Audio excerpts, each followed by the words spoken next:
Assalamu alaikum all. I hope you all are doing good during this hard time of lockdown because of COVID-19 all across the world.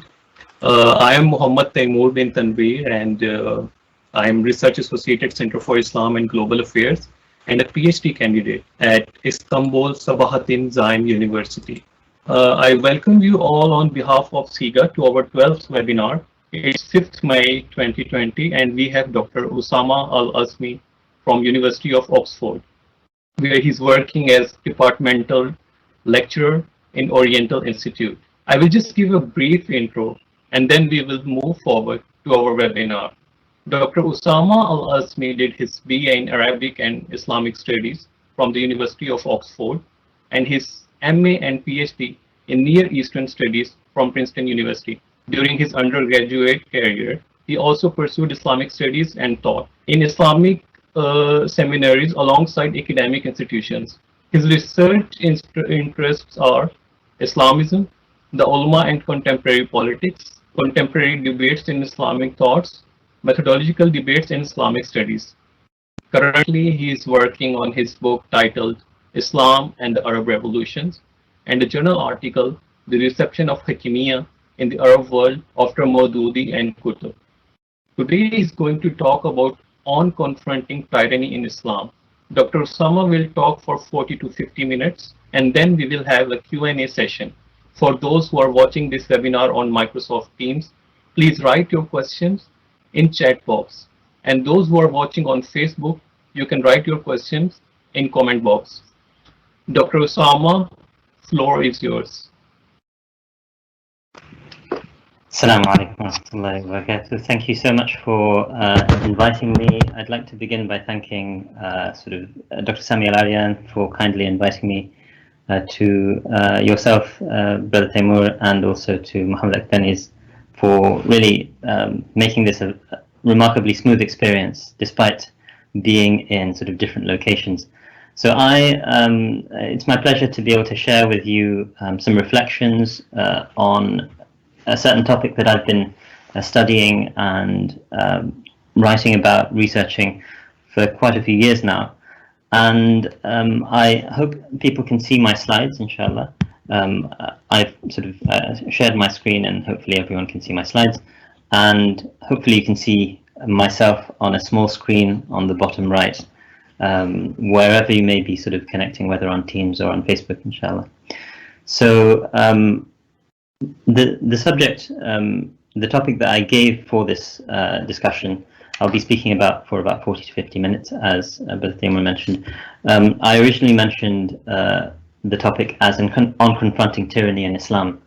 But much of what I talk about is actually from looking at the Islamic tradition and how it's been understood, how notions of tyranny to a certain extent have been understood and responded to. And also, I will conclude, inshallah, thinking about some of the modern implications. As you will see on my slide, the first slide shows a number of world leaders from the Middle East and, of course, Donald Trump, all of whom can be, it may be argued, represent a form of tyrannical government. In a sense, you have the noted example of someone like Sisi on the left, and then the current king of Saudi Arabia. But so many more, unfortunately, individuals could be brought on here as exemplifying bad government, and in some cases extremely bad government. So in the first slide I want to reflect on certain attitudes that are very widespread within Islamic discourse, certainly contemporary Islamic discourse. You hear these sorts of statements narrated from earlier figures. I'm starting sort of with a relatively late example from the Islamic tradition in the figure of Ibn Taymiyyah, and as a figure as sort of recognizably sort of iconoclastic as Ibn Taymiyyah states in his Majmu' al-Fatawa that the sound of mind say that 60 years of tyrannical rule is better than a single night without a ruler. So we should, in a sense, tolerate tyranny because not having a ruler at all is much worse than that. And I'll talk about exactly how these sorts of statements should be understood. But Ibn Taymiyyah is hardly original in making this statement. This is something which is a theme that is found throughout the Islamic tradition, going back to the very earliest periods. So you have narrations from Malik and Sufyan al-Thawri, although they lived much earlier. This is narrated by Qadi Iyad, who's a sort of 6th Islamic century sort of great scholar, who says tyrannical rule of 70 years is better than a leaderless ummah for a sa'atan min an-nahar, for a moment of the day, or for a short period in the day. And you can go even further, even earlier, with the statement of Amr ibn al-As. Unfortunately, some of it's being covered by the video. But outrageously tyrannical rule is better than perpetual sort of chaos. So, Sultan al-Ghashum al-Zalum khayrun min fitnatin tadun. And this is narrated in Tabarani's Mu'jam. I can't remember, I think it's Al-Mu'jam al-Kabir. So these are, Amr ibn al-As is a major sort of early companion. Malik, Thawri are sort of important figures from the slightly later tradition, from the Tabi'een, or Tabi'ut Tabi'een in their case. So they all seem to suggest that you should tolerate tyranny because not having a ruler at all is much worse. But I think what we need to attend to is the fact that what they are saying is not having a ruler at all is what is the problem, not that tyranny is a good thing. The fact that they have to speak of tyranny as something that you tolerate is, gives that impression fairly clearly. And what I would suggest is that, in fact, these statements are not talking about trying to tolerating a tyrannical ruler where a better ruler is available, but rather, tolerating a tyrannical ruler where the alternative would be sort of absolute anarchy, meaning having no political governance at all. And I think that's what is key when understanding these sorts of statements. Specifically, now I want to turn to the concept of quietism. So quietism is an idea, there's recently been an excellent book called Political Quietism in Islam, edited by Saud al-Sarhan. I don't have the slide for that, but it explores the genealogy of the concept of quietism within Islamic studies in the West. I believe it was coined by Michael Cook in the 1970s or 80s. But what becomes clear through sort of a longer span of modern Islamic studies in the West is that, and indeed this extends to much of the Muslim world, is that the notion of quietism, a notion that basically means acquiescing to tyrannical rule, is seen as normative within the Islamic tradition. And I think this has been relentlessly under attack as a concept within the Western tradition for quite a while now. So I think the most consummate critique of it that I've come across is found in the work, and this is a fairly early one, of Khalid Abdul Fadl, published in 2001. So he has a fantastic book on the screen here called Rebellion and Violence in Islamic Law, published by Cambridge University Press. And it's a very extensive work, but in his first chapter he explores the concept of quietism, and he basically says, well, it's to a certain extent not a very clear concept. It's not clearly delineated what quietism means in a lot of the secondary literature. So, for example, is quietism a case of actively supporting a tyrant, or is it a case of staying silent when a tyrant, acts tyrannically, or if it is the first, where someone is actively supporting a tyrant, then it seems unusual to call that quietism, because that actually entails being active. If, on the other hand, as was the case through much of early Islamic history, people will be familiar with the idea that there was a lot of dissension in after the death of the Prophet. There were major disagreements between Ali radiallahu anhu and Muawiyah, for example, and a number of early companions viewed it as their prerogative to actually actively rebel against other groups. Whether it constitutes rebellion or not in a case where there isn't a clear ruler is also something which is open to question. But the other tendency was to say we're not going to actively participate in this at all, and that gradually, arguably, became the dominant sort of Sunni position. But is that quietist necessarily? Because it is still an oppositional position in many cases. To refuse to acquiesce to the demands of a ruler to give fatwa that are supportive of that ruler may actually be viewed as activism rather than quietism. So the concept itself is not necessarily very clear. And as I say, Khalid al-Fadl does an excellent job in illustrating that. But I think he does even further by pointing out that actually the doctrine that is very often upheld as normative Sunnism is not actually necessarily discouraging rebellion.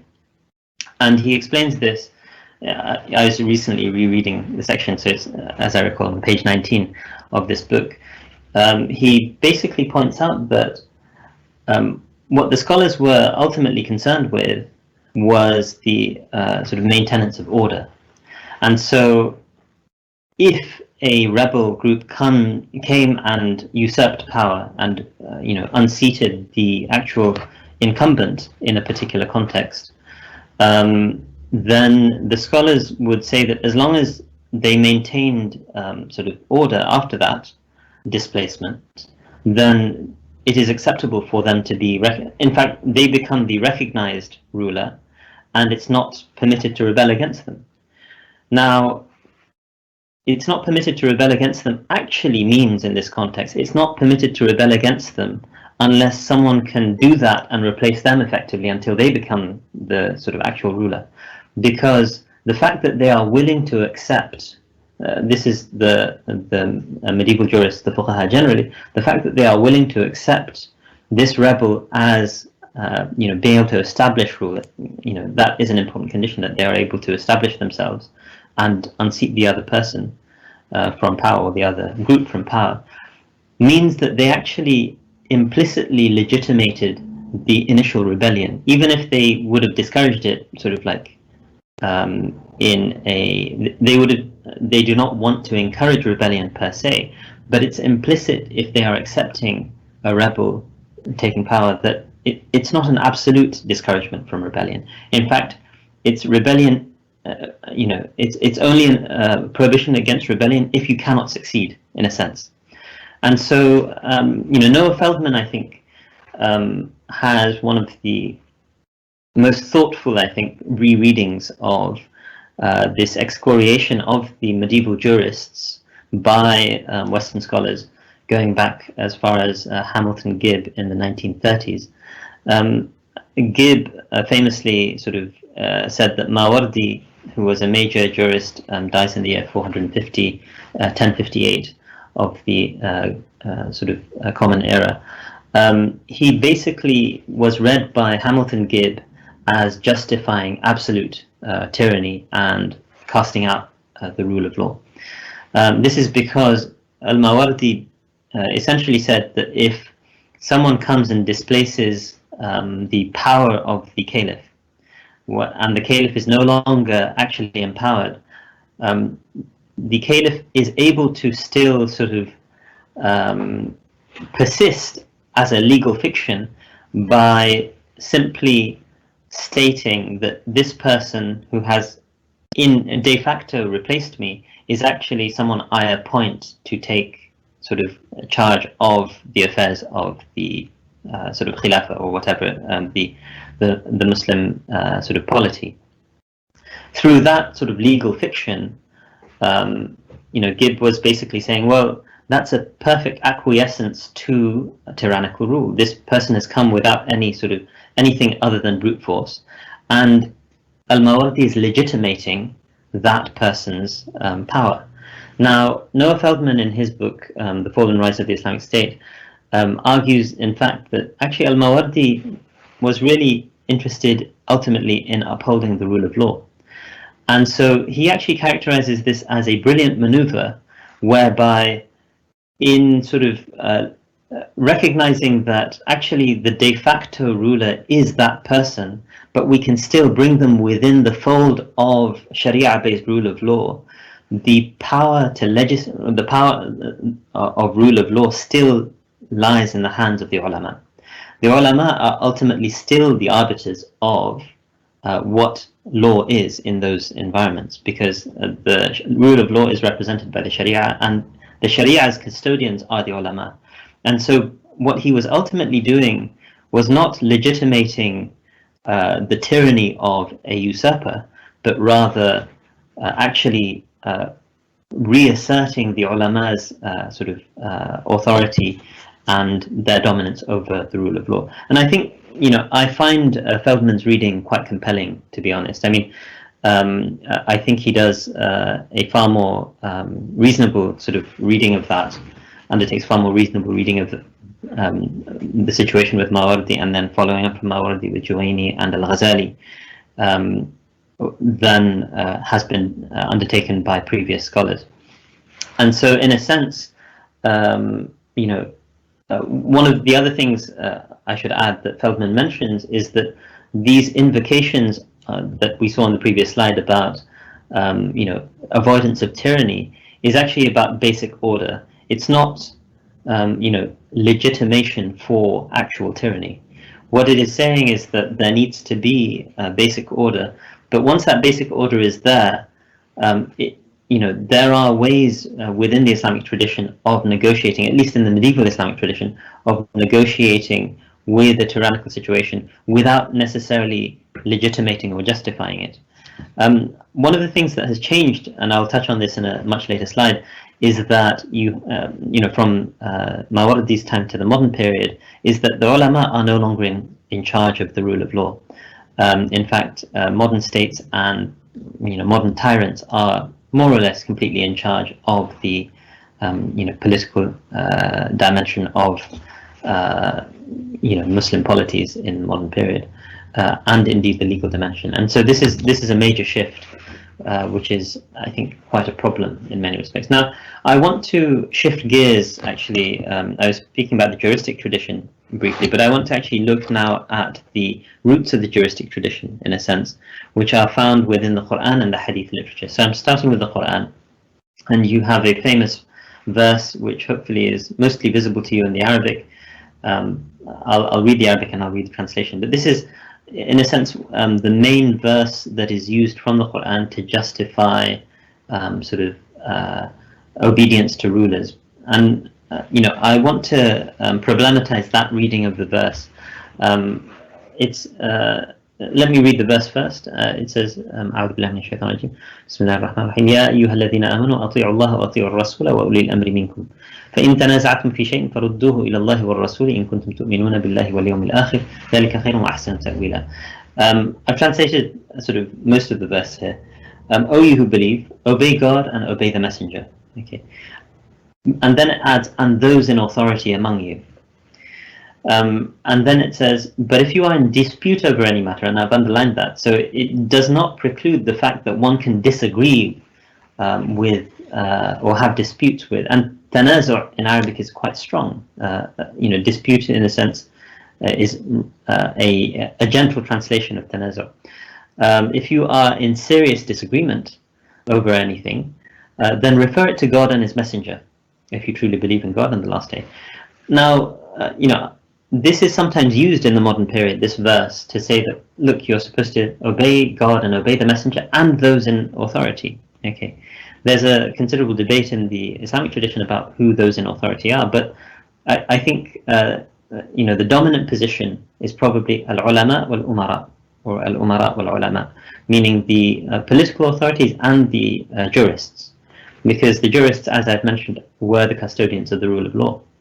And so, in a sense, in the modern period, what a lot of pro-autocracy voices are trying to do by invoking this is to cite this verse to justify political authority of those in power, but they are using it opportunistically in a modern context in which the ulama have basically been dethroned from their position of custodians of the legal order.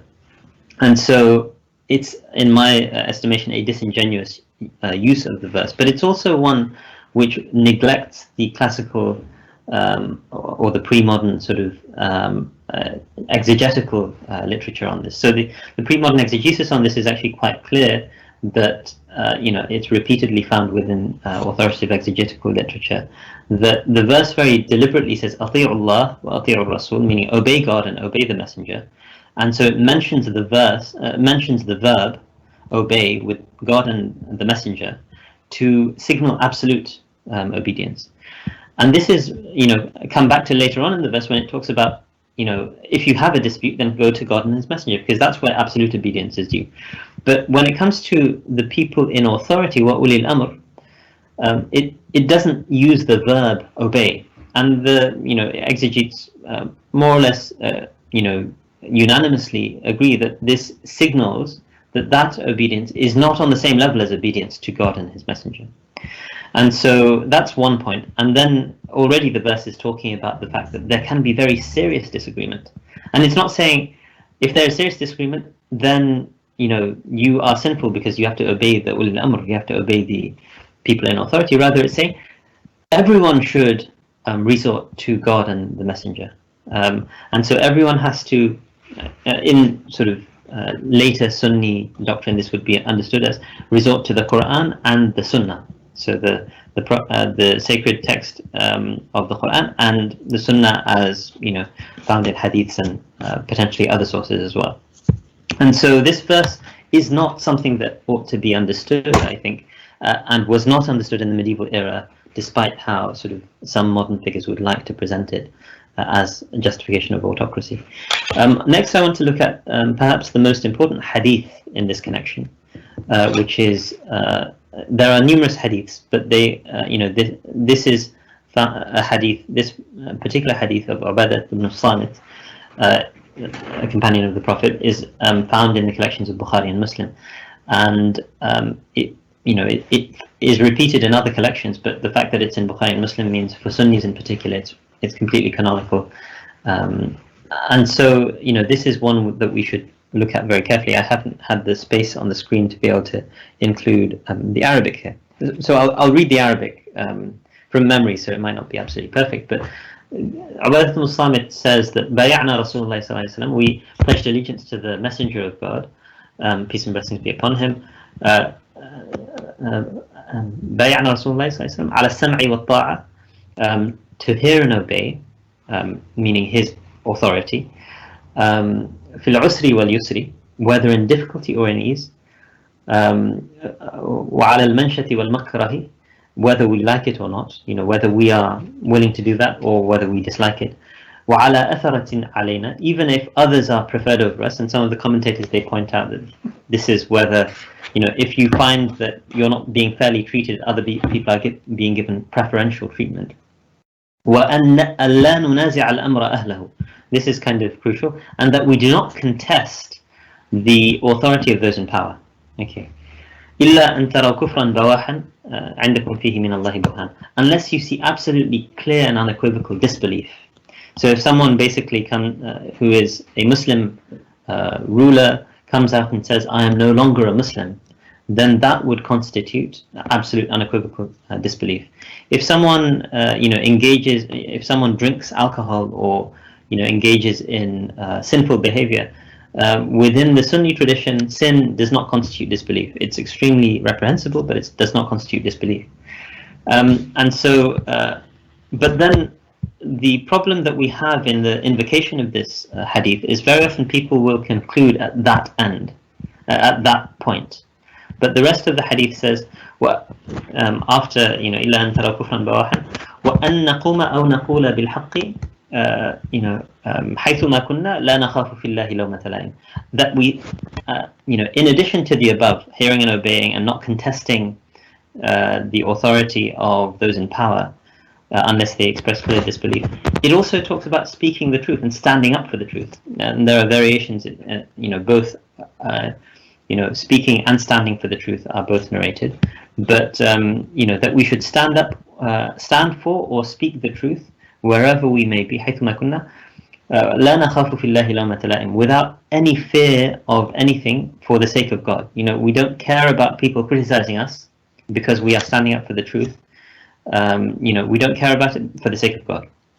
And so this, a very authoritative hadith, again illustrates a similar sort of polyvalence to the last slide that we saw, the slide which contains the verse about obeying one's rulers. And so again, you cannot use these sorts of authoritative sort of statements in the way that modern propagandists for autocracy do, without recognizing actually they are not unequivocal support for rulers. They are very qualified support for rulers, and that speaking the truth against authority. I don't include the hadith in this particular sort of set of slides, but a well-known hadith is that سيد الشهداء حمزة ورجل قام إلى سلطان جائر فأمره ونهاه فقتله. That and أفضل الجهاد كلمة حق عند سلطان جائر. Two variants of a similar message, that the best type of jihad is to speak the truth in front of a tyrannical power or authority or sultan. And the other one which says that the best of martyrs, the best of the martyrs is Hamza ibn Abd al-Muttalib, the uncle of the Prophet ﷺ, who died in the Battle of Uhud. And then it says وَرَجُلٌ قَامَ إِلَى سُلْطَانٍ جَائِرٍ, and a man who stands up to a tyrannical authority, فَأَمَرَهُ وَنَهَى, and engages in the action of commanding right and forbidding wrong, فَقَتَلَهُ, and therefore the tyrant kills that person. These cannot be understood as in a way acquiescing to sort of absolute authority and tyrannical authority. Okay, so I want to look up, there are of course other hadiths, and this is perhaps the most striking hadith, which seems to suggest an opposite message, and that the Prophet says in a hadith to Hudayfah ibn Yaman, it's actually a very lengthy hadith which is found in, this is in Muslim, but this particular wording is found in Muslim, but the other variations are found in the other books, including Bukhari, where the Prophet tells Hudayfah ibn Yaman at the end of the hadith that listen and obey, isma' wa ati' your ruler, wa in daraba dhahrak wa akhadha malak, even if they hit you, meaning they're sort of like punishing you in some sense, or giving you, aggressing against you, and they're taking your wealth. Okay, and so this is actually very often used in modern times by modern sort of supporters of authoritarianism, to say that actually this makes clear that even if you're being sort of violated on a personal level, and that tyranny is resulting in violence, you are not to sort of do anything but obey the ruler.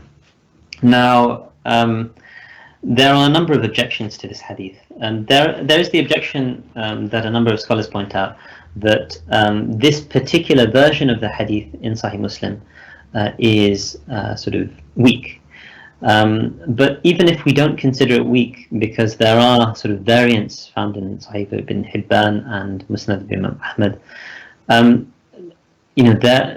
there are sort of other ways of recognizing that actually this hadith is not an absolute justification for tyranny. And the reason for that, I'm actually sort of writing a paper specifically on this hadith, because there are a number of variants of it which I think illustrate its meaning in greater detail. But let me start with one version which is found in the Musnad of Imam Ahmad, where it says, if there is a caliph, if there is a caliph of God, إِن كَانَ فِي الْأَرْضِ فَإِن كَانَ لِلَّهِ يَوْمَئِذٍ فِي الْأَرْضِ خَلِيفَةٌ. If God has a caliph on earth at that time, I've maybe translated it a bit sort of differently. In such times of strife, then you must be obedient to the caliph.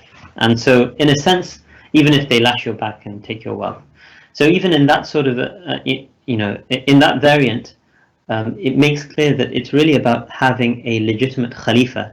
And what's interesting about the invocation of this sort of a hadith in modern times is no one claims to be the khalifa. Okay, But there are other interpreters of this hadith. I'm actually drawing on the ideas of a famous Mauritanian scholar, Sheikh Mohammed al-Hassan Wal Dado, in making some of these arguments. But Sheikh Mohammed al-Hassan al-Dado basically also points out that this needs to be taken in the context of other hadiths, which are actually stronger in their sort of attribution to the Prophet, their mutawatir, such as the hadith that states, whoever is killed in attempting to defend their wealth or their property is a martyr. Okay, and so the notion that this is an unqualified, this particular hadith from Hadith ibn Yaman is an unqualified permission to be able to steal from people is obviously contradicted by those sorts of hadiths. And so, in a sense, and I'm adapting those arguments here, this could be seen as, you have an obligation to obey your rulers, even if for a legitimate reason they are lashing your back or taking your wealth. So, if we think about legitimate reasons for wealth usurpation, so to speak, obviously usurpation is the wrong word here, but we pay taxes. Rulers routinely take people's wealth. But that doesn't undermine the fact that one needs to render obedience to them. Similarly, if someone is punished by a ruler for reasons that they may see, they may disagree with, they may not see that this is justified, that does not automatically make that ruler illegitimate. So there are other ways of interpreting these sorts of hadiths without necessarily sort of having to understand this as a justification of tyranny or absolute autocracy. And so I realize that I'm coming to, I've crossed half an hour now, but I will try to sort of maybe wrap up in the next 10 minutes or so. And I want to look at the fact that, so we've looked at some hadiths and a verse from the Quran. But let's have a look at, and we've also briefly discussed how the juristic tradition looked at this. But I wanted to take a slightly different look by invoking Muhammad al-Ghazali, Abu Hamid Muhammad al-Ghazali, one of the most noted jurists and theologians and indeed Sufis of the Islamic historical tradition. And Al-Ghazali is interesting. I'm quoting a passage. I'm sorry, I haven't given the page. I think it's 416, but a passage from this book by Michael Cook, commanding right and forbidding wrong in Islamic thought. Ghazali is notable because he actually is a scholar who justified the caliphate in its diminished form, despite the fact that it had been overtaken by other powers. And he actually worked for some of these people, Nizam al-Mulk in particular. But at the same time, he is willing to countenance very sort of aggressive and assertive confrontation with even rulers. And so let me read this passage and I'll maybe provide a bit of commentary. Ghazali's views on this subject are marked by a certain flirtation with radicalism. And, Cook is saying this because of his legitimating the recourse to weapons at times in sort of fulfilling the duty to command right and forbidding wrong. So the duty to command right and forbid wrong extends to everyone in Ghazali's view, not just rulers and scholars, as some people had qualified earlier. And what's interesting is Ghazali makes some of these arguments most robustly in his Ihya Ulumuddin, in his most important work on the subject of tasawwuf.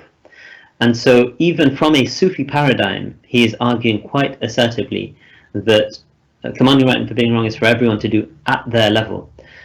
More remarkably, Cook continues, he is prepared to allow individual subjects to have recourse to weapons where necessary, and to even sanction the formation of armed bands to implement the duty without the permission of the ruler. So in a sense, he's almost justifying vigilantism, although he makes very clear that under no circumstances should people engage in rebellion against the ruler. And rebellion here, I want to perhaps reiterate, maybe I should have made this very explicit early on. Rebellion in the Islamic tradition and in the English language, incidentally, if you look up a dictionary where, the dictionary meaning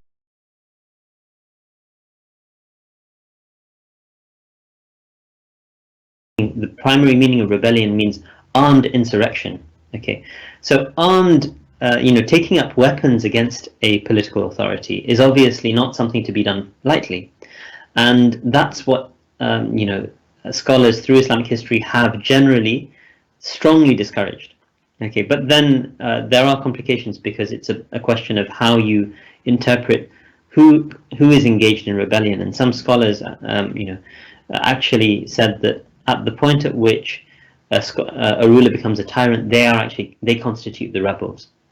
But we'll set that aside for a moment. Let's just look at Ghazali. And while, Cook says, and while there is no question of countenancing rebellion, meaning armed insurrection against the ruler, Ghazali is no accommodationist. He displays great enthusiasm for men who take their lives into their hands, or take their lives in their hands and rebuke unjust rulers in harsh and uncompromising language. What this illustrates, what Cook is trying to say is that Ghazali didn't encourage rebellion, but he didn't say that people should acquiesce to tyrants. People should confront tyrants, even if that renders it a threat against their own personal lives. There are complications added to whether confronting a tyrant may result in harm to other people as well. Okay, and we can talk about sort of actual live examples in the modern period, and these are complicated and delicate sort of legal matters. But if someone is, their own life is threatened, in the spirit of the hadiths I've already mentioned, that a man who stands up to a tyrannical ruler and commands them to right and forbids wrong, and therefore is killed for it, Ghazali is speaking very much directly in that spirit and saying, he displays, as Cook says, he displays great enthusiasm for men who take their lives in their hands and rebuke unjust rulers in harsh and uncompromising language. And so, this is kind of a corrective to those who will sort of say that the juristic tradition actually is unequivocal in its toleration of tyranny, because it clearly isn't. And it's also a corrective to those who will say Sufism somehow justifies tolerating this kind of tyranny in a very quietist mode, because Ghazali is nothing if not a sort of leading Sufi in the Islamic tradition. So let me briefly talk, I'm coming really towards the conclusion, but briefly talk about the Arab revolutions. You have a number of scholars on the on the slide, and unfortunately most of these scholars have actually been voices in recent years for in support of autocrats. The Arab revolutions began by causing the fall of a number of autocrats through the Middle East, but eventually autocracy was able to reassert itself, and that's the current state of play. I consider the Arab revolutions to be an ongoing phenomenon, the revolutions were opposed by some scholars, as I have indicated, some of these scholars on the screen included, but their support for autocrats, I would argue, marks a major shift in Islamic thought. While historically tyrants may have been tolerated, they weren't historically, I would argue, actively supported by the sort of dominant voice of the ulama. And as I've suggested already, this is partly because the ulama have been dethroned and they don't have that independence that they could have had through Islamic history. They no longer are in control of the rule of law. And so today what's really striking and what's really a crisis in a sense is that you have leading scholars who are highly respected. Before the Arab revolutions, they were very often highly respected authorities in Islamic law, Islamic theology, and so on. These scholars have now emerged as in support of tyranny through this sort of anachronistic invocation of the classical tradition, and also an inaccurate, what I hope to have shown is an inaccurate invocation of the classical tradition.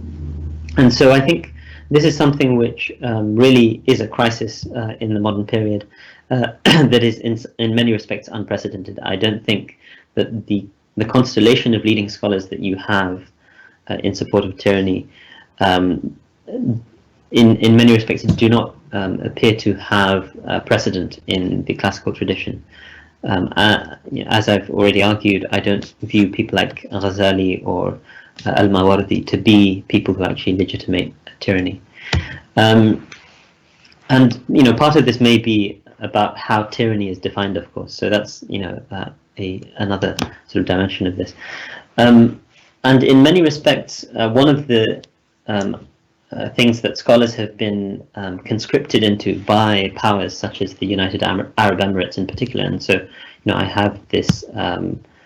This is Abdul bin Zayed, who's the sort of foreign minister of the UAE, and his brother is the de facto ruler, the crown prince, Mohammed bin Zayed. But they have basically set up sort of institutions for scholars that are really ultimately about confronting the democratic threat that is posed by the Arab revolutions. And there are lots of Islamic voices in support of democracy, and so this this actually underlies a greater threat because there is Islamic legitimacy for those sorts of arguments.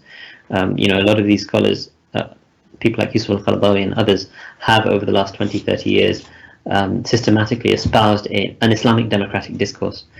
And I think modernity's challenges need to be understood in three dimensions. I'll summarize them in three dimensions here. Feldman argues that the scholars basically fell over the last, that their authority has disappeared in the past 2-3 centuries in the Sunni world at least, and that has affected a sort of end to checks on the executive. At the same time, he actually argues, Feldman's, I think, a very thoughtful writer in this regard. He argues that, in the Shi'i context, where you have Iran, where scholars actually were empowered, not having checks on scholars in that particular context actually led to a different kind of tyranny. So, his lesson is that modern states need to have checks and balances in place, and they have to be effective checks and balances, not sort of rubber stamps. The other unprecedented dimension of this is that modern technologies allow for tyranny on a scale that was unimaginable past tyrants would have dreamed of what modern tyrants have access to in terms of surveillance technologies, invading people's individual privacy, the ability to really lock people away on scales that are, on a scale that is very challenging. Whether you have in a place like China with the Uyghurs, where the estimates were 1 to 2 million people were actually incarcerated in these sort of indoctrination centers, and this is permitted by modern technologies, and at the same time you have in the modern period a change, which is there is a conceptual alternative to the notion of an autocrat or a unitary figure who has power. Now, in the classical tradition, of course, I agree with scholars like Sherman Jackson, and Noah Feldman, who argue that the scholars did place an effective check on the executive. Sherman Jackson says this in Islamic Law and the State, and Feldman in the book that I've already cited. But absent that check, we have developed in the modern period alternative sort of technologies of government, as it were, with scholars arguing for Islamic notions of democracy, which have their complications naturally, but all systems naturally have their complications, and this creates a threat for the authoritarians, but one which I think Muslims need to systematically cultivate a discourse around, and also effective sort of on the ground institutions to carry those sorts of concepts into the real world through political action. So just in conclusion, and I close with this sort of same message, I've got on the right of the screen a scholar who is sadly incarcerated in Saudi for nearly 3 years now, 2.5 years, more than 2.5 years, and he is a scholar who wrote a short work really reflecting on the implications of the Arab revolutions, and he's one of the scholars who argues for a democratic reconception of political authority.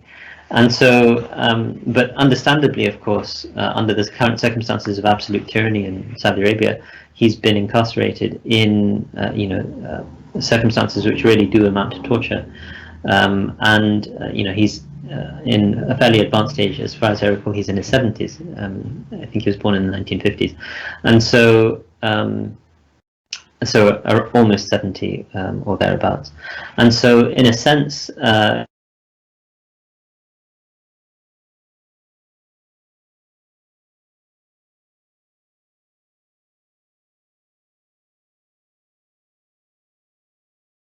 it's actually quite nuanced, despite the propaganda efforts of pro-autocracy scholars. And the Islamic tradition also has the resources to effectively confront autocracy. I didn't go into these resources very effectively in this particular presentation, but you have books like Kitab Asilat al-Thawra of Salman al-Auda, but you have a whole raft of democratic discourse that was developed from the 90s onwards, Tawfiq al-Shawi, Farid Abdul Khaliq, Yusuf al-Qaradawi.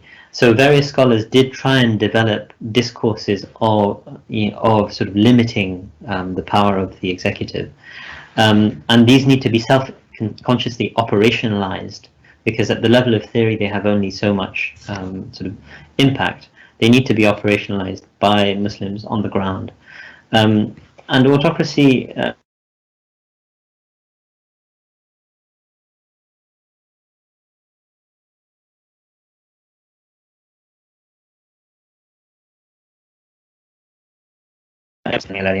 the whole team at CIGA, the Center at Istanbul Zaim University, for organizing that lecture. But another Hashimi points out that this is a time when authoritarians will try in the coronavirus pandemic to consolidate their power, because there are no more protest movements. These are too dangerous in many respects. I mean, there are efforts in certain countries, obviously, which are in absolute desperation. But we have to recognize that the coronavirus pandemic means that we cannot drop the ball at this moment. In particular, we need to really think about what sort of activities we can engage in, even in lockdown. For a scholar like myself, I'm very much concerned about sort of the theoretical dimension of this, but I think there are various practical dimensions that perhaps others will be better equipped to sort of think about. I want to conclude on that point. I hope that was an interesting sort of set of slides and point of discussion, and I look forward to people's questions. Inshallah. Thank you very much. Barakallahu feekum. Thank you so much, Doctor. You have like you have started this from current perspective. Also, you touched the first hadith, and then of course like Istanbul. So for the audience who are watching us now, you can ask your question both on Facebook and on Microsoft Teams, and then I will obviously I will deliver those questions to Dr. Osama. But to start this session, I'd like to ask from you, like you have talked about the quietism and then legitimacy, and okay, like what, because we have a huge audience from Kashmir and Palestine. So what about those people who are living in the Muslim majority tyrannical states, and like what would be appropriate behavior for them to to get justice for themselves?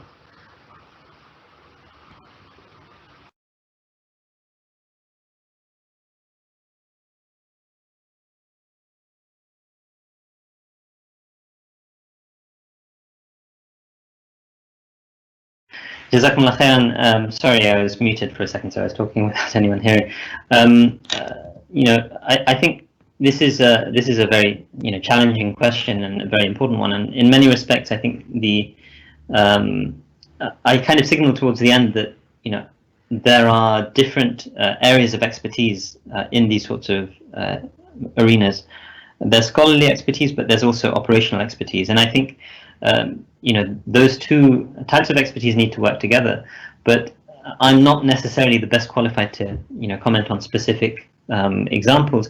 I just think that there needs to be the cultivation of a spirit of resistance. That's absolutely crucial in these sorts of environments.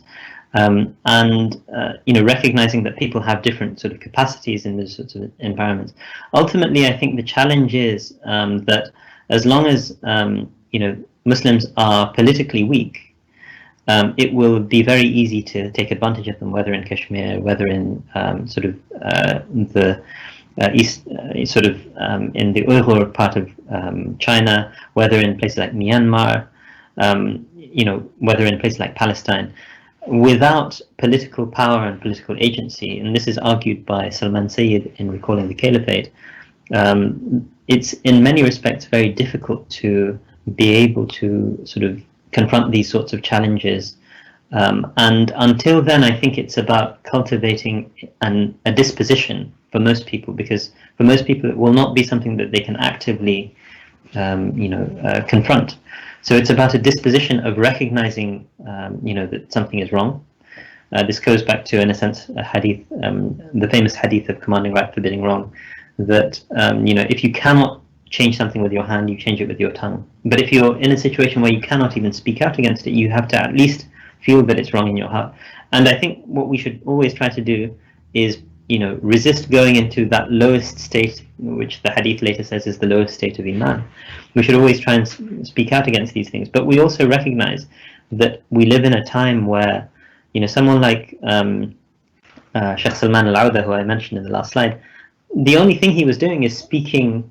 He wasn't even speaking out against the rulers. He actually got imprisoned because he said he wasn't actively promoting the agenda of Mohammed bin Salman. He actually tweeted saying that praying for reconciliation between brotherly states. He didn't even mention the states that were involved, but this was in the context of the Saudi boycott of Qatar, or Saudi blockade of Qatar. And in that context, even saying these sorts of words promoting brotherliness is seen as a threat. And so it's quite understandable in many countries if people feel that I can't even speak out. But I think that we need to recognize, those of us who aren't in those situations, I live in the UK, where I have freedoms, I have an added duty to actually be vocal in my sort of critique of tyranny. Whereas those who are, in places where they are genuinely threatened, that's their situation is completely different, and I cannot judge their situation. But the disposition of opposition has to be there. Okay, very fine. And a brief comment regarding the responses of, like after the formation of nation states. Now we have Turkey, we have Pakistan, and what about these Muslims who are suffering in these Muslim minority state? And what do you expect in the light of your presentation, what do you expect from the larger Muslim majority states who have power to make voice for these these people who are suffering in these states under the tyrannical and despotic rules? So how do you see their responses, like in foreign policy and everything? I mean, this is, again, something where I can perhaps comment more on a theoretical plane, but I do think that, the global order is in a crisis. Even before the coronavirus, democracy was on the retreat. Over the last decade, democracy has been on the retreat. And democracy, in a sense, especially when Islamic thinkers invoke it, is, used as a means of confronting authoritarianism. And so in that sort of a context, the local the Muslim states that you mentioned, for example, Turkey, Pakistan, perhaps Malaysia, but even that is kind of teetering on the brink at the moment. They all have their internal crises that are so severe that they are struggling very often to deal with their own internal issues. And I think, there was a moment in the last 4 or 5 years when it seemed that maybe Turkey, Pakistan, and Malaysia could create or Qatar as well, could create a kind of collective. But tyranny works by divide and rule. Pakistan was neutralized in a sense by Saudi Arabia's largesse. You also have a situation where some of these challenges are internal challenges. Turkey faces various internal challenges that Turkey needs to have a serious think about, whether there needs to be a greater democracy within Turkey itself. And unfortunately, this is something which sometimes in certain types of countries which are in a state of crisis, greater democracy also means greater xenophobia, as we have vis-a-vis the Syrian minority. And so how do you balance those sorts of, that really has caused, I think, a major crisis in a place like Turkey. But as a consequence of that, I think, that Salman Sayyid's argument in recalling the caliphate, which is something I find, makes a lot of sense, is that until Muslims, have great power, they will not be able to sort of really protect these sorts of Muslim minorities. And I think that that is a call for Muslims to think about how to constitute what he calls an ethical sort of power in the global sort of system. But at the moment, it's not very clear how that will come about. And I think the best we can do is aspire in the way that he does in his writings, through the sort of unification of various like-minded Muslim states, to recognize that these sorts of things are very important, that Muslims need to think about. One of the things that Salman Sayyid mentions, and I think, I'll articulate this in a slightly different way to how he has articulated probably, is that when you do have, power in a way, when you are disempowered, you're more likely to engage in terroristic violence.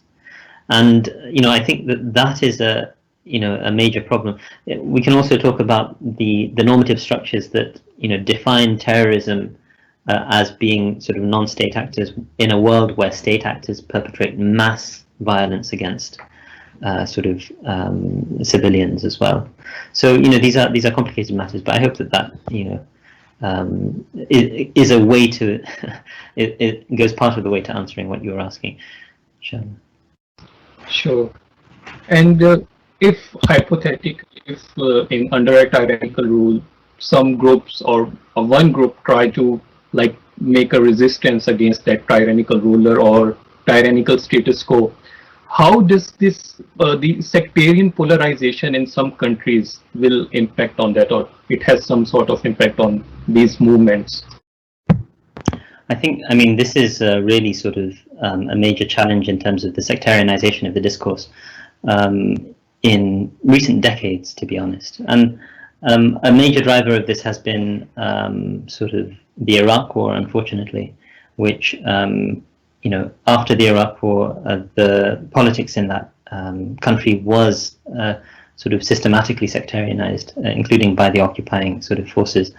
But as a consequence of that, this is, again, I think, part of the divide and rule problem that we witness. And sort of power centers try to divide different populations. And I think, unfortunately, there are plenty of scholars, including scholars who are pro-democracy and pro-revolution, who have been caught up in these sorts of things.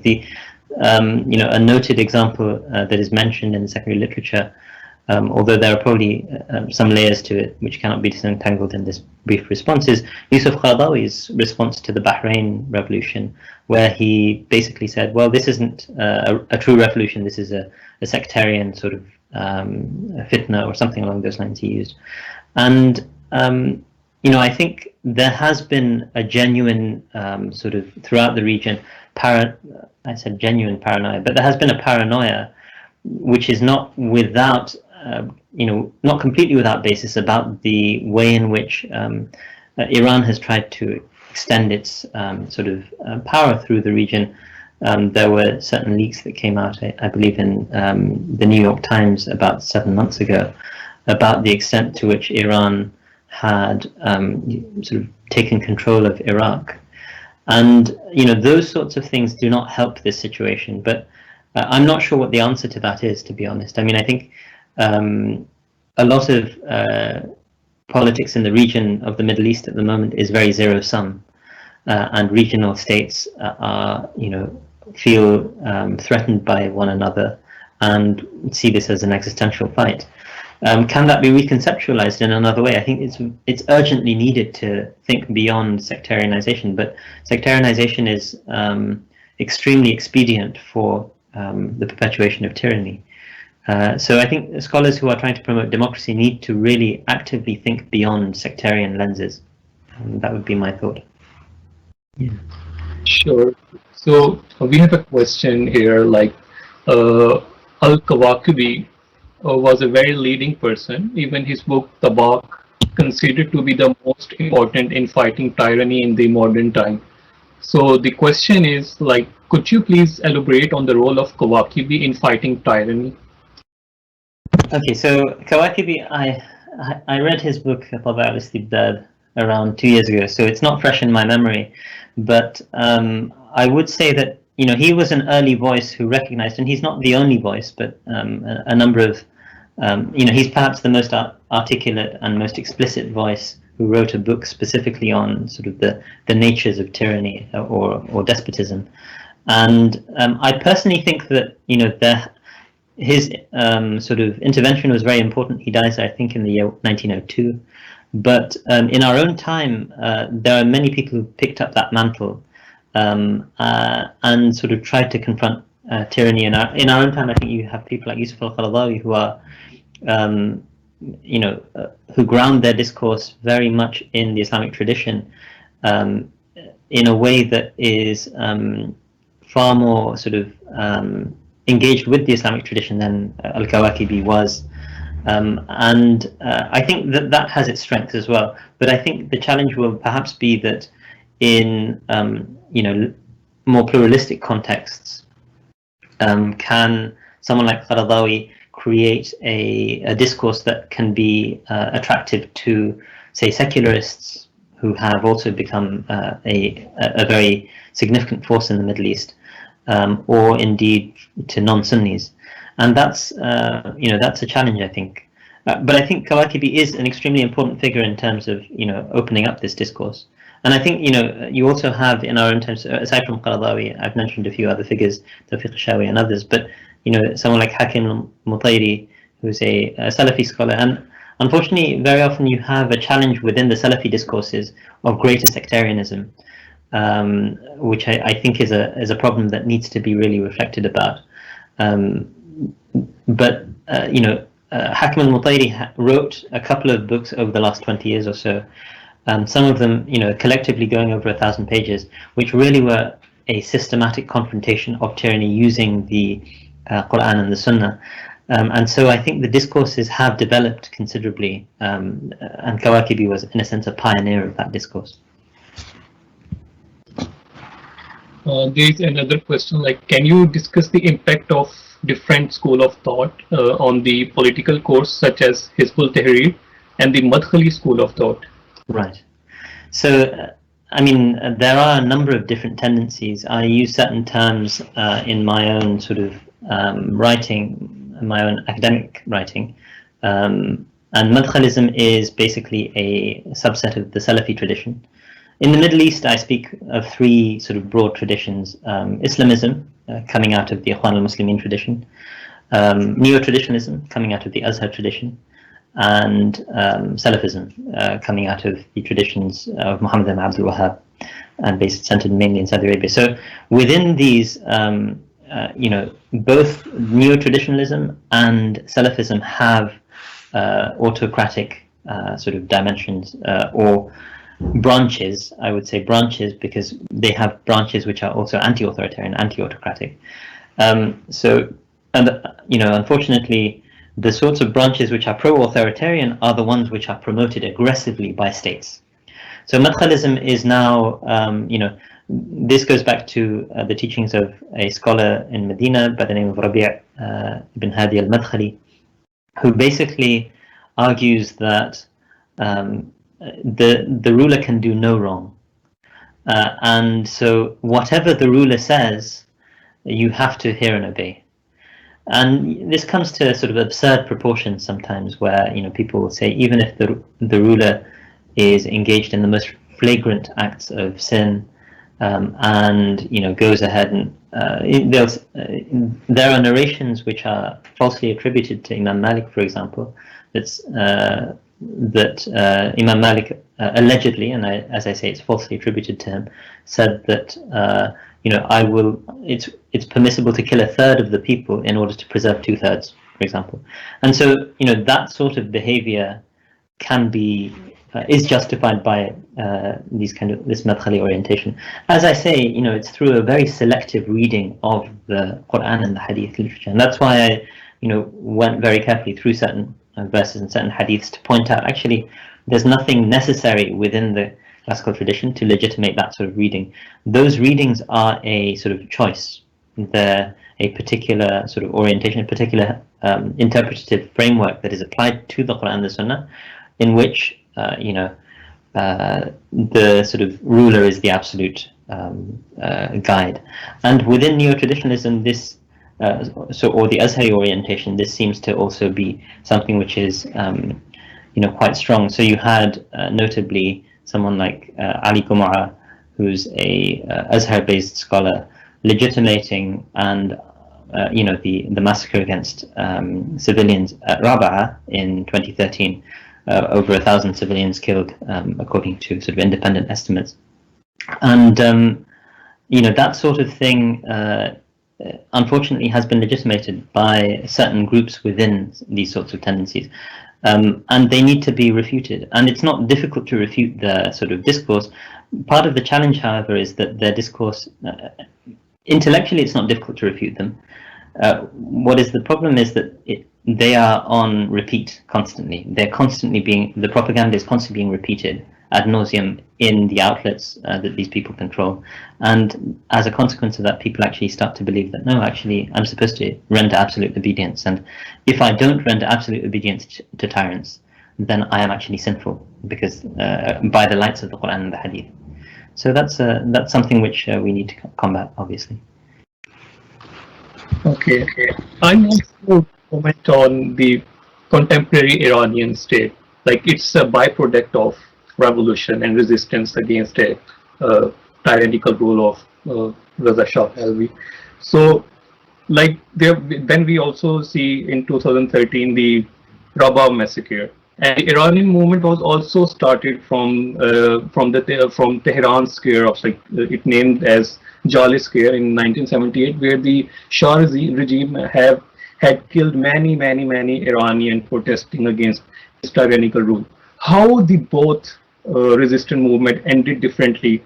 Like, one was succeeded in toppling down the tyrannical rule, but other, like, co-opted or repressed by the despotic status quo.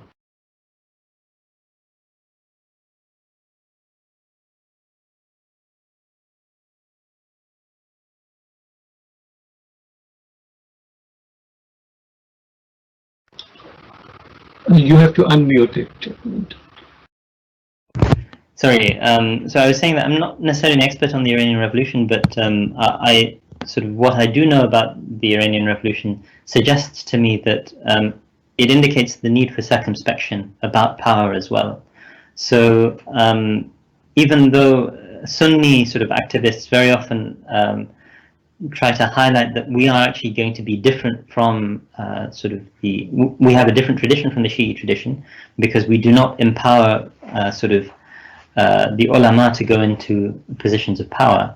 Rather, the state will be manned by civilians. So they call it Dawla Madaniya, rather than in the Iranian constitution, the supreme ruler, it's a mixed sort of autocratic/democratic system. So the supreme ruler has a casting vote over the decisions of the parliament, as far as I understand. And so I think the challenge that that there are historical reasons for the success of one revolution versus the other. Partly, I think, was probably the fact that the ulama had a certain degree of independence from the regimes, and in the Sunni part of the Arab world, the ulama were very often sort of suppressed or co-opted. So the independent ulama suppressed the sort of, and it was possible to do that because they do not actually have independent sources of sort of power. Whereas in the Shi'i tradition, the Maraji' system actually creates sort of these centers of power outside of the political system. And so I'm not sure the Iranian model is necessarily something which is, you know, a model that can be replicated elsewhere, certainly in the Sunni world, nor is it necessarily something that we would want to replicate, because there are, you know, serious issues that can arise. I think, again, Noah Feldman indicates this, and I'm not an expert on Iran, but, you know, there is evidence of considerable tyranny, so to speak, after, you know, in the post-revolutionary period. And so, you know, in a sense, instead of having like a genuine revolution of the state, which is usually a bloody affair, as we know from sort of recent history, gradualist approaches are ideal, which will gradually sort of convert sort of systems into you know, gradually more democratic orders. Now, you know, I would also point out that I think John F. Kennedy said this, and ironically this was cited by Sheikh Hamza Yusuf at the beginning of the Arab revolutions, when he was actually pro-Arab revolutions. He later turned against them, but he cites John F. Kennedy, who said that, you know, if you do not make peaceful revolution possible, you make violent revolution inevitable. And that's the sort of problem that we have in the Middle East, that these people under no circumstances want to make peaceful revolution possible. And so, in a sense, the violence that we see in a place like Syria, and people very often say, oh, look, you know, Syria is an example of why you shouldn't pursue revolution. You know, they didn't pursue revolution. They started to be massacred by the Assad regime for peacefully protesting and asking for reforms. And so they were forced to defend themselves. And so to call, you know, self-defense a case of revolting or rebelling against the ruler is to completely misunderstand what the actual dynamics on the ground were.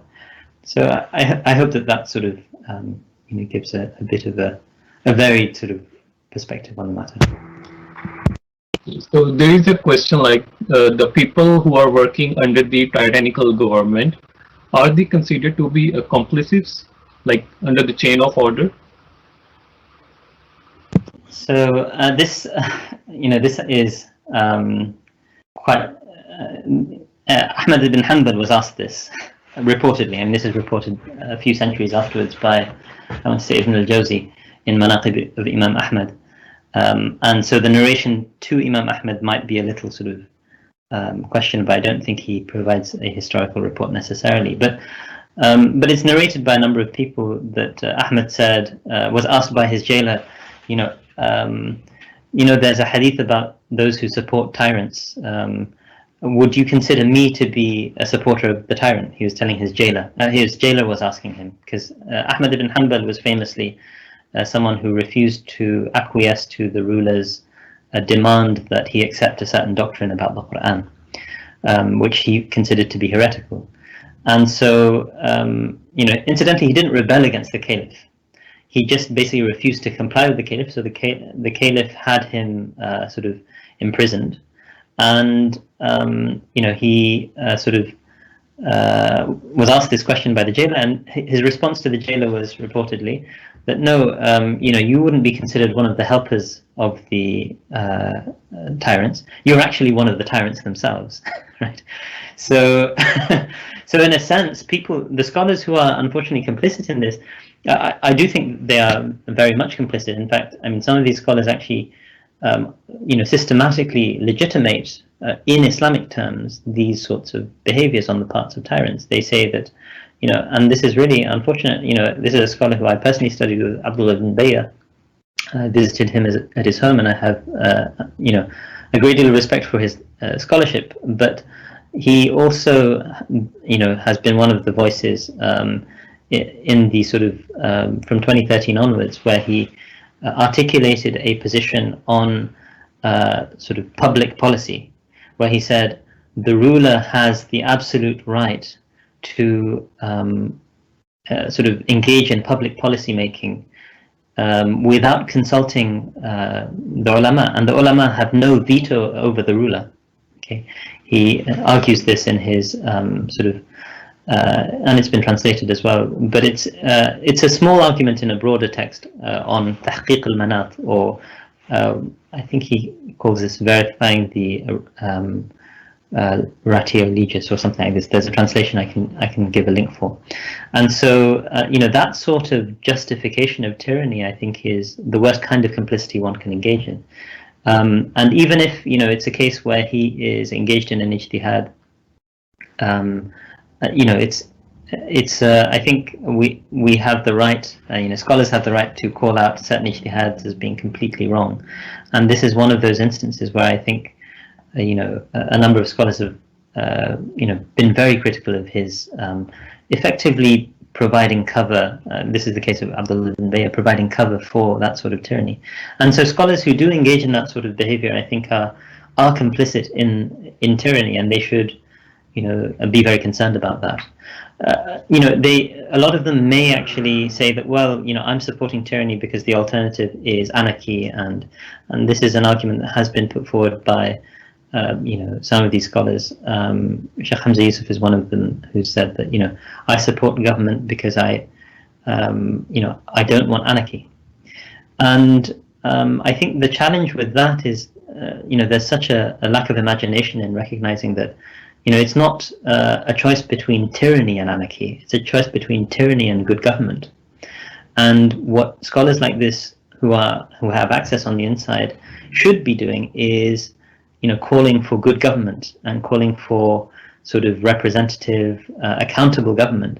But unfortunately, the sorts of scholars who will be called into the palace are only the sorts of scholars who will be very deferential and say that maybe you should reconsider this, but will not really hold the ruler's feet to the fire, so to speak, and say that this is completely unacceptable and you need to sort of speak out against it, or you need to sort of not engage in this sort of tyrannical behavior. There's another question. Ibn al-Qayyim al-Jawziyah said that Islam relies on 4 foundational pillars, which are benefit, wisdom, like hikmah, mercy, rahmah, justice, adalat. So would a call to war in our times and circumstances be befitting with the foundational pillars? Sorry, I didn't hear the last part. What would be befitting? So would what? The war, like would a call to war in our times and circumstances be befitting with the foundational pillars? I mean, that's too general a question to be able to sort of answer, with a yes or no. I mean, calling to war is not something which is done lightly in the Islamic tradition, and the Islamic tradition does not encourage the calling to war, even though within the juristic tradition historically there have been certain understandings of exactly how jihad needs to be engaged in. But modern scholars, by and large, point out that in the context of international treaties, we respect international sort of treaties and international boundaries, and we do not advocate a state of warfare. And that is in keeping with the message of the Islamic tradition. I would argue, I agree with scholars like Yusuf al-Qaradawi, who've argued in his book, his massive work, Fiqh al-Jihad, that in modern times, jihad is not necessary where you can actually reach people through other means, through sort of media. That sort military jihad is not necessary. Jihad through non-military means, struggling to convey a message of justice, is done through other means. And at the end of the day, war is a very sort of indiscriminate in a sense, a phenomenon. The Muslims who've ended up going to war against tyrannical regimes, as I've mentioned, like in Syria, most notably, but also perhaps in Yemen, you could argue, have very often done that in response to extreme tyranny. I don't know the Yemen situation very well, but if you think about something like fighting against Gaddafi in Libya, that initially opened up as a response to very, very severe tyranny that was claiming lives in large numbers, or at the very least threatened to threaten mass extermination of unarmed people. So in those sorts of circumstances, perhaps it can be judged to be legitimate, but it needs to be constrained within Islamic legal constraints at the very least, and certainly within broader constraints. Because as you see in places like Libya today, that once you open the doorway of war, it's very difficult to shut it. And I think again, I want to reiterate the fact that the door to war was not opened by people who were advocating for representative government. They were calling for reform. The fact that tyrants respond to calls to reform with bullets and completely unrestrained firepower is the sort of thing that leads to war.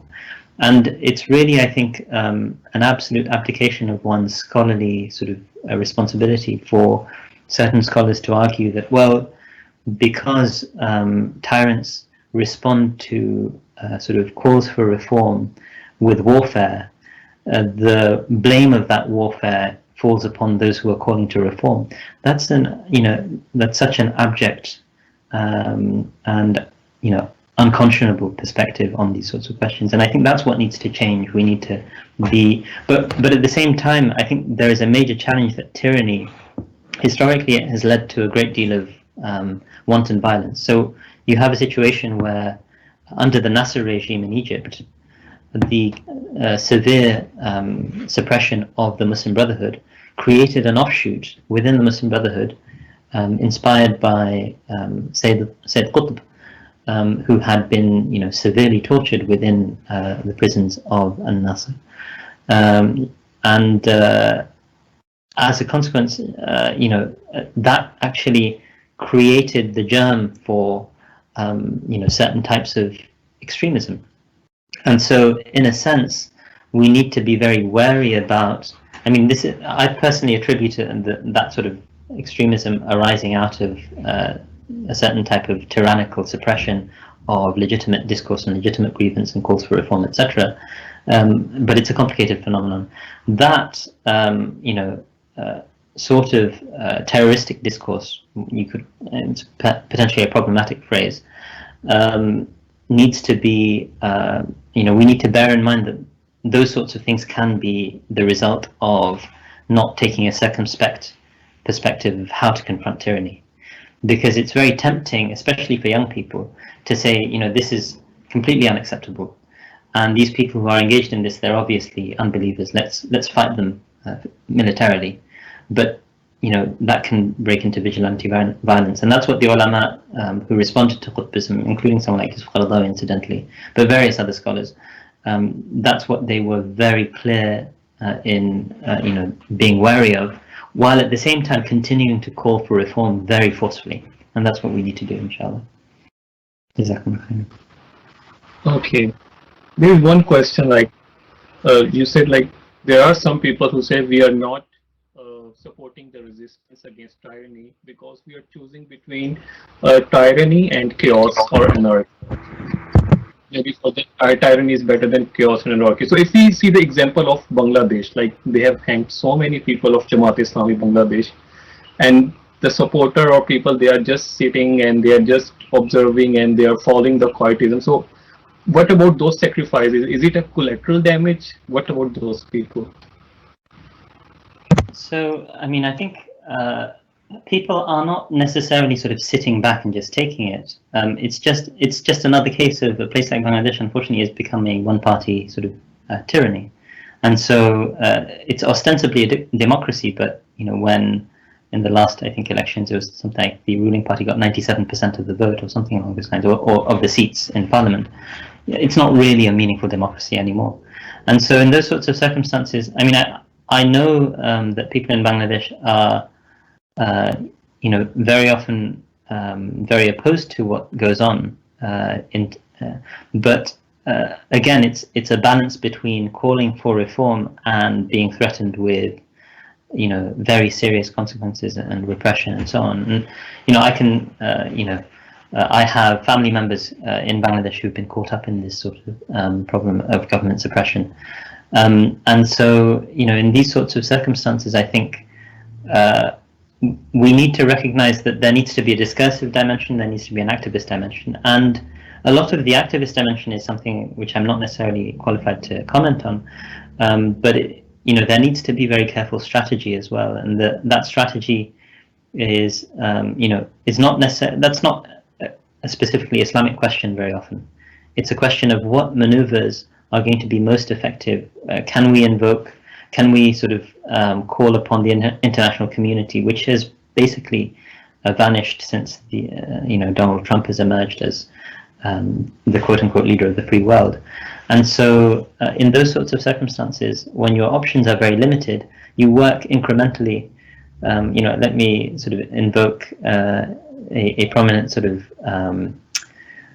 Italian anarchist thinker, Antonio Gramsci. He says that you need to have pessimism of the intellect and optimism of the will, in the sense that things that may look very bad, and you need to recognize how bad things are and be able to analyze them in a clear-sighted fashion, but you always need to remain active.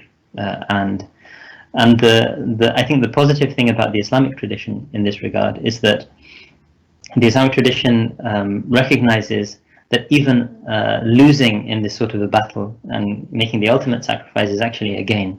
The hadith that I invoked, Sayyid al-Shuhada'i Hamza, وَرَجُلٌ قَامَ إِلَى سُلْطَانٍ جَائِرٍ فَأَمَرَهُ وَنَهَاهُ فَقَتَلَهُ. That the person who stands up to a tyrant and then is killed for it is actually a martyr, which is a very high rank in the Islamic tradition. And so, but at the same time, the key isn't to create cannon fodder, to just put forward without any strategy, without any forethought, without any. And some have argued that unfortunately the way in which the Muslim Brotherhood engaged with the Rabaa protests was not thoughtful and led to a great deal of loss of life. Inshallah, shuhada, but lives lost who are very valuable to a place like Egypt. And so there has to be a lot of there needs to be the judicious exercise of strategy and thoughtfulness and compromise. I mean, in a sense, the Tunisian model has shown that under circumstances where there's a global hegemony of a kind of muscular liberalism, shall we say, which does not tolerate Islamist voices that are trying to be assertive, that sometimes compromise is absolutely necessary just for making modest gains. That ideally should not be the end of the process. You want to create robust institutions in your own countries, but if someone thinks that I want to establish an Islamic state, okay, and I'm going to be uncompromising in my commitment to that, that can create a lot more problems than it solves. Unfortunately, one needs to be very flexible and strategic. And the Islamic legal tradition and the juristic tradition and the Quran and the Sunnah actually, legitimate, that sort of behavior within reasonable limits as well. So we do need that sort of combination of the scholars engaging with the activists in a very sort of subconscious way, inshallah. Okay, so we are coming to the end of our webinar, but there are a couple of questions just popped out on my screen. So how about finding yourself in a dilemma in a known as Muslim country where you want to raise a voice about what is wrong, but whenever you do, opposition uses against of the Muslim. So what to do when once you see obvious wrong things makes this government, but you keep silent? As you know, if the others come to the power, they will exercise much more wrong things and will be against to the Muslims. Okay, so I think, this is it's a question that's been sort of posed at too abstract a level of generality. I think we need to have a look at specific cases, but to the extent that I can answer, I mean, the judging of maslaha or balancing benefit and harm is something which requires judiciousness, shall we say. And so being able to measure what the benefit and what the harm is in a particular situation often requires an open mind as well, because sometimes someone has certain commitments to, I'm answering at the level of generality of the question, but someone might have certain commitment to certain ideal principles, but in being uncompromising about those principles, they might think, well, then I'm no longer really standing up for those principles. Whereas another person might say, okay, I have these principles, and I want to realize this in a long game. Okay, I want to, the sort of the way of the Muslim Brotherhood is generally tended to be that I want to gradually Islamize society from the ground up. Okay, and that means that if I don't sort of necessarily, they actually went against this in 2012, of course. But if I don't try and gain power early, then I can focus on other dimensions of society and creating a more Islamically oriented society in other respects that will eventually allow for the sorts of reforms that I would like to come about later on. And that's a far more, I'm not necessarily an expert on the Tunisian case, but Tunisia is unfortunately the best case that we've had in a very dark sort of like experience over the last decade or so. And they've only managed to do that, I think, through a certain degree of compromise. And the question then arises, well, at what cost? At what cost does one compromise until one loses one's identity? And that's a balancing act which really needs to be undertaken by thoughtful leadership. And we'll have to wait and see whether that works. All right. Okay, thank you so much, Dr. Osama, for your precious time, and you have elaborated both academically and intellectually, and I hope it has enlightened our audience. And from behalf of CIGA, Center for Islam and Global Affairs, I thank you, and it was a privilege for me to host you as a moderator for this session, and hope to see